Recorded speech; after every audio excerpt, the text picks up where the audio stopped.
Hello Team Lions. Today we are going to work on independent and dependent events. Hopefully you watched the introductory video and now we're going to take some notes. So two events are independent if the outcome of one event does not affect the outcome of the other event. For example, you draw a card from a standard deck of playing cards, but then you replace it. The important thing here is that you replace it or you put it back before you draw again. So for something to be independent, you have to replace it before you draw again. So if I have 10 jelly beans in a bowl and I pull a red jelly bean, I don't like red jelly beans, so I put it back. There are still 10 jelly beans in the jar, so I can still go ahead and choose another jelly bean. So if you put it back, you put a card back, you go to the refrigerator, you pull out a Sprite, but you don't like Sprite, and you put it back in the refrigerator. The next person that comes still has the same amount of sodas to choose from. Other things that are also independent: flipping coins, spinners, and number cubes. These are independent because when you flip a coin, you can't change the fact that there are two sides on a coin. One is heads, one is tails.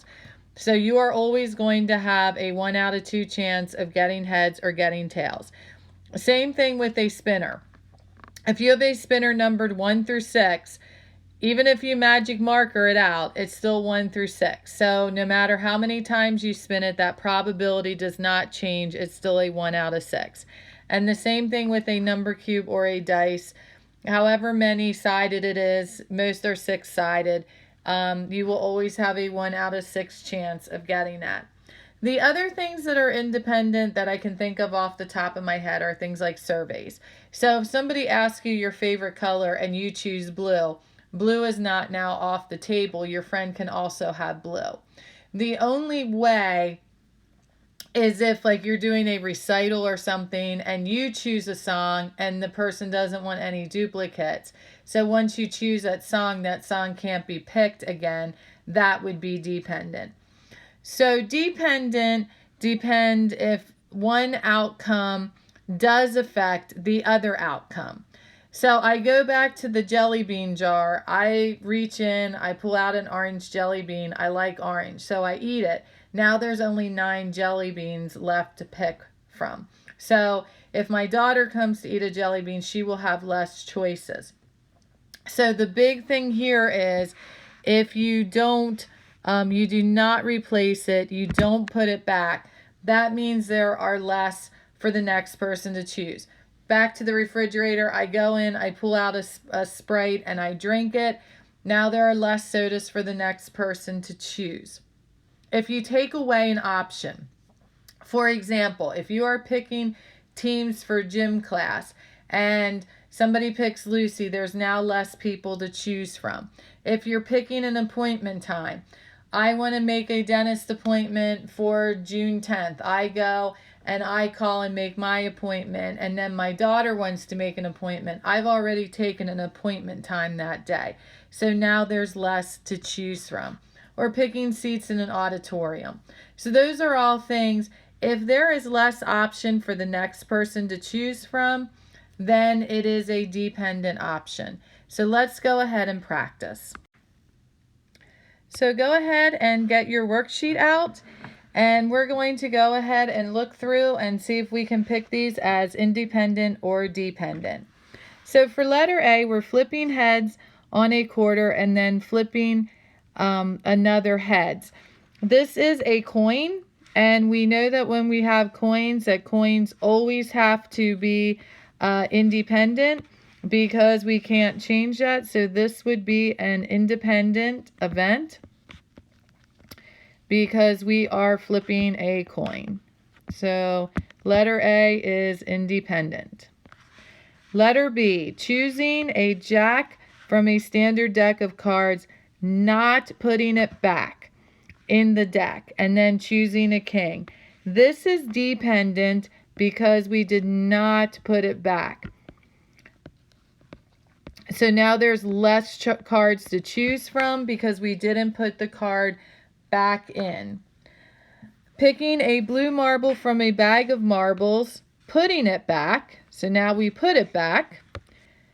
And then picking a blue marble again. So since we put it back, that means that it is independent.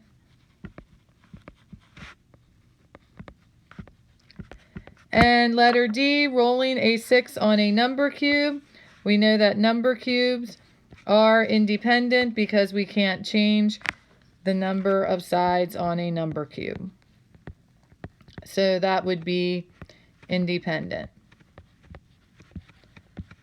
Go ahead, pause the video, try number 49, see how you do, and then turn it on and check your answers.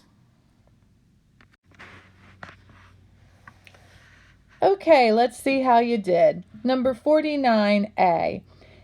The probability of spinning a 3 on a spinner after having just spun a 2. Because this is a spinner, we can't change the numbers on the spinners. That would be independent. Letter B. The probability of drawing a red 6 from a deck of cards after the 3 of spades was just drawn and not returned to the deck.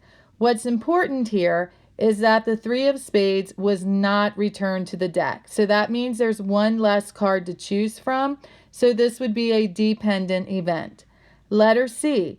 Drawing a face card from a deck of cards after a jack was just drawn and replaced, and the deck was shuffled again. This time the card is replaced. So now we have a full deck of cards once again. So the next person to choose has a full deck of cards to choose from. This makes this independent. Letter D. Selecting a lemon lime soda if the person before you reaches into a cooler full of lemon lime sodas, removes one, and drinks it. This is dependent because now there are less sodas to choose from because a person has removed a soda and hasn't returned it. Now that you have checked your answers, please submit this worksheet to Schoology to be graded, and tomorrow we will do an IXL. Make sure you keep your notes handy for the IXL tomorrow. Have a great day. Bye.